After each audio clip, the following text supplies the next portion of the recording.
गुरुदेव शरणम गुरुदेव नमामि। मैं कोमल मुखीजा, वास्तुशास्त्र कंसल्टेंट, आपका स्वागत करती हूँ लर्न वास्तु शास्त्र कार्यक्रम में। हमें बहुत समय से रिक्वेस्ट आ रही थी कि हमारा घर पूर्व मुखी है, हमारा घर पश्चिम मुखी है, हमारा घर इसके डायमेंशन के हिसाब से हमें घर का निर्माण कैसे करना चाहिए। आज हम उसमें इस कार्यक्रम में कोशिश करेंगे कि आपकी ये प्रॉब्लम सॉल्व करें। तो इस प्रकार से ये जो स्क्रीन पर डायग्राम दिखाया जा रहा है, इसमें देखिए आज हम पूर्वमुखी डायग्राम के बारे में बताएंगे आपको। ये जो भवन का निर्माण पूर्वमुखी करना है, इसका कुल क्षेत्रफल है 2160 वर्ग फुट, लंबाई इसकी 60 फुट है और चौड़ाई इसकी 36 फुट है। और निर्मित भवन हमारा इस होएगा, लंबाई इसकी 45 और चौड़ाई इसकी 30 फुट है। टोटल 1350 वर्ग फुट में इसका निर्माण होगा। अब इसमें डायग्राम में दिखाया जा रहा है गैराज जो दिखाया जा रहा है वो 11 लंबाई और 9 चौड़ाई यानी 99 वर्ग फुट में उसका निर्माण होगा। और जो कक्ष क्या दिखाया जा रहा है वो 12 लंबाई और 12 चौड़ाई है यानी 144 वर्ग फुट में। और फ्रंट लॉन है जो कुल मिलाकर 300 वर्ग फुट है और सेंट्रल हॉल 411 फुट। और रसोई की गैलरी है, लंबाई है 11, चौड़ाई है 4 और यानी 4400 वर्ग फुट। ठीक है। रसोई घर 11 लंबाई है, 6 चौड़ाई है, 66 वर्ग फुट हो गया टोटल। पूजा घर 7 लंबाई और 7 चौड़ाई यानी 49 वर्ग फुट।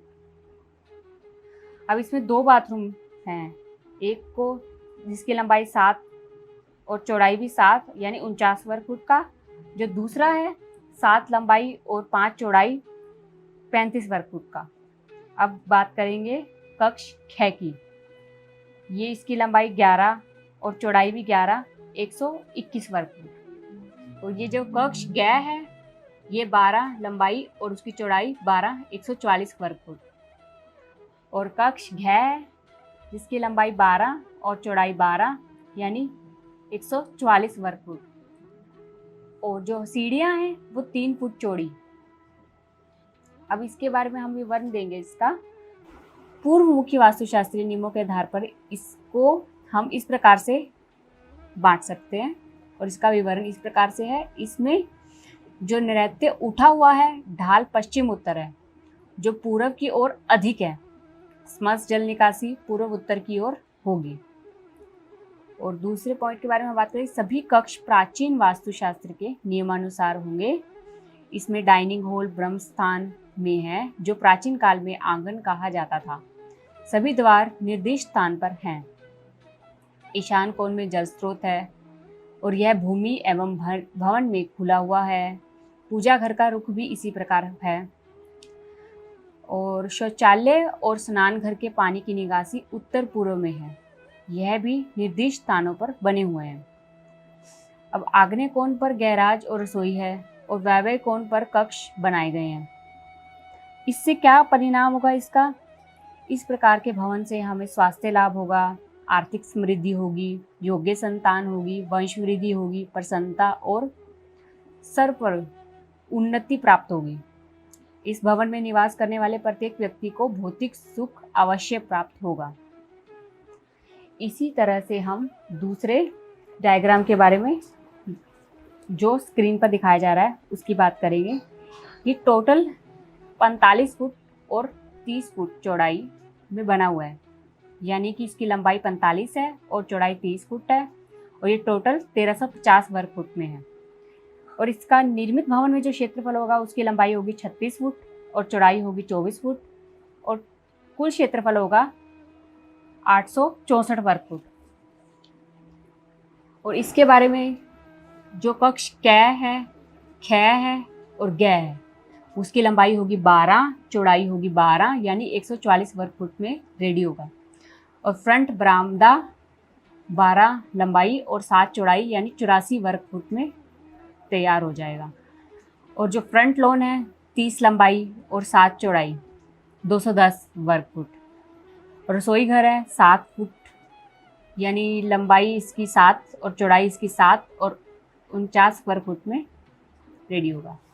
पूजा घर इसका 6 लंबाई और 6 चौड़ाई और उसका टोटल होगा 36 वर्ग फुट। उतना एरिया में पूजा घर रेडी होना चाहिए। और बाथरूम 11 लंबाई और 4 चौड़ाई यानी 44 वर्ग फुट। और सीढ़ियाँ भी इसकी होगी 3 वर्ग फुट की।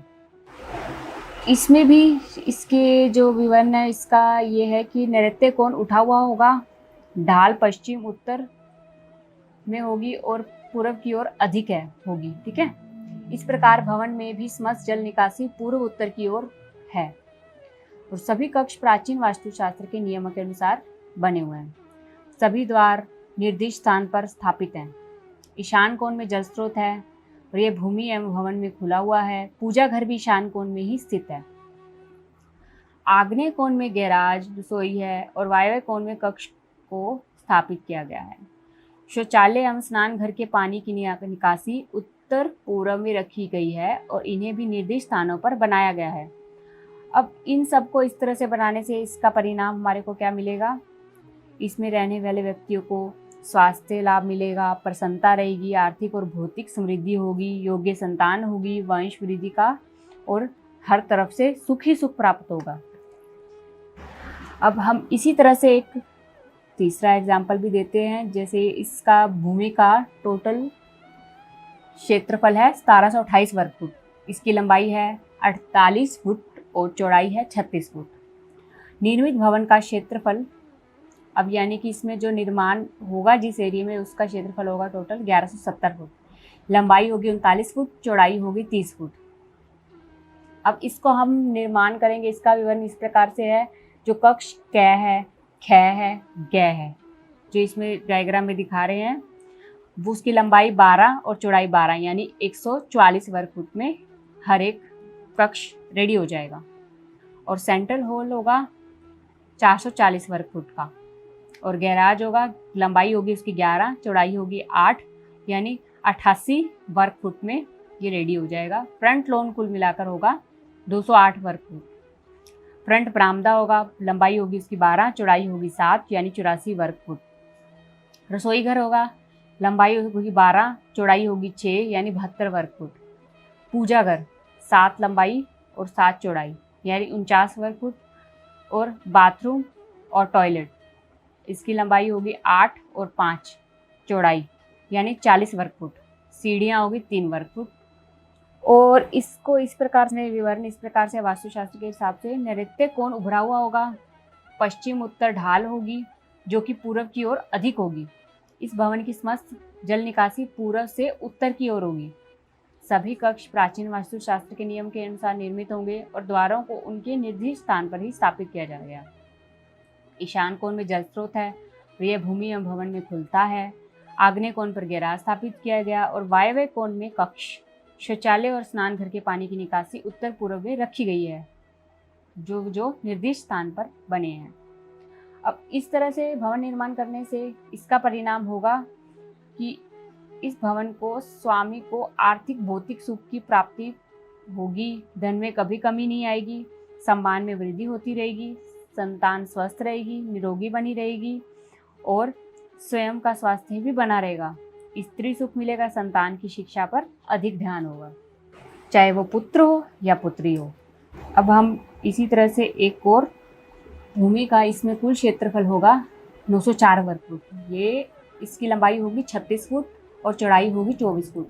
और इसमें भी चित्र में देखिए जो निर्मित भवन का क्षेत्रफल होगा 28 फुट, लंबाई होगी, चौड़ाई होगी 20 फुट और टोटल क्षेत्रफल होगा 28 लंबाई और 20 चौड़ाई यानी 560 वर्ग फुट। और इसको हमें किस तरह से तैयार होगा? इसका कक्ष क होगा और ख 11 लंबाई और चौड़ाई 10 यानी 110 वर्ग फुट। डाइनिंग हॉल होगा 11 लंबाई और 8 चौड़ाई यानी 88 वर्ग फुट। और इसका बरामदा होगा जो 9 लंबाई और 4 चौड़ाई यानी 36 वर्ग फुट। और इसका लॉन होगा 24 लंबाई और 6 चौड़ाई यानी 144 वर्ग फुट में तैयार। और गैलरी होगी 16 लंबाई और 5 चौड़ाई यानी 80 वर्ग फुट। और बाथरूम होगा जिसकी 6 लंबाई और 4 चौड़ाई यानी 24 वर्ग फुट। और रसोई घर हो गए लंबाई 6 और चौड़ाई 4 यानी 24 वर्ग फुट। पूजा घर यानी 4 लंबाई और 4 चौड़ाई यानी 16 वर्ग फुट। और मध्य जगह खाली रहेगी जिसकी लंबाई होगी 9 लंबाई और 8 चौड़ाई यानी 72 वर्ग फुट।